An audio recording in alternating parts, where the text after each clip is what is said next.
To the French news. Here's Grant with the weather. Day it is. Currently in France, it is a nice high of 57 and a low of 41. The sky is clear and the sun is shining. No rain in sight for weeks.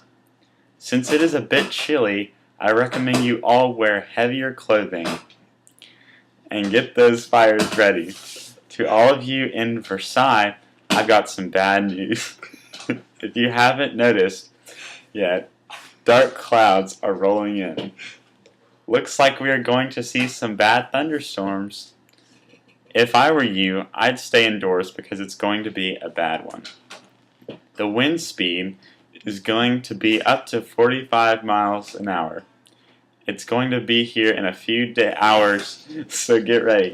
Back with Charlie with some breaking news. Information from our field analyst, Pierre de Bordeaux, that the third party of France has been locked out of their meeting facility.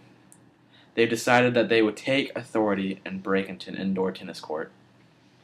Pierre, who's live and on site, is saying that the third party is demanding a change to the Constitution, or else they will not leave the facility. More on that later. In other news, the third party has now broken into the Bastille. According to our reporter Claudette Razua, they have taken all their arms and gunpowder. Speaking live on the behalf of the third party is Louis Crescent. Hey there, Louis. Why, hello there. I'm a reporter. And I am a third party member. So, Louis, what is your motive for robbing the Bastille? Well, Seymour, I am glad you asked. We are very angry with the first and second parties, and we have decided to revolt. Taking the arms from the Bastille will ensure our victory. So what is the reason that you want to revolt?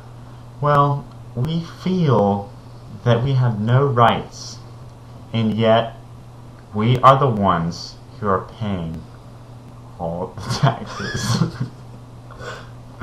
Also, we believe we can defeat the other parties because we do, in fact, account for 97% of the population. Well, thank you for your time. Thank you, kind sir. Now back to the tennis court of it. Breaking news! A great fear has swept through France. Rebellion has spread from Paris and into the countryside. From one village to the next, rumors have been circulating that nobles are hiring outlaws to terrorize the peasants. A wave of senseless panic called Great Fear has rolled through France. The peasants have become outlaws themselves. Armed with pitchforks and other farm tools, they broke into noble homes and destroyed their old legal papers that have been making them pay feudal dues for quite some time. In some cases, the peasants just simply burned down the manor's house. Now back onto the tennis court oath.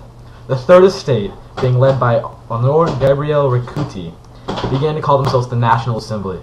On the morning of June 20th, they were shocked to be locked out of the chambers. They congregated to a nearby indoor real tennis court, where they took the oath, and I quote, "Not to separate and to reassemble wherever circumstances require, until the Constitution of the Kingdom is established." The deputies are pledging to continue to meet until the Constitution had been written, despite the royal prohibition. It looks like this could go on for some time, Grant. Grant, you can stop now. Now here's Alex for sports. Thanks, Charlie.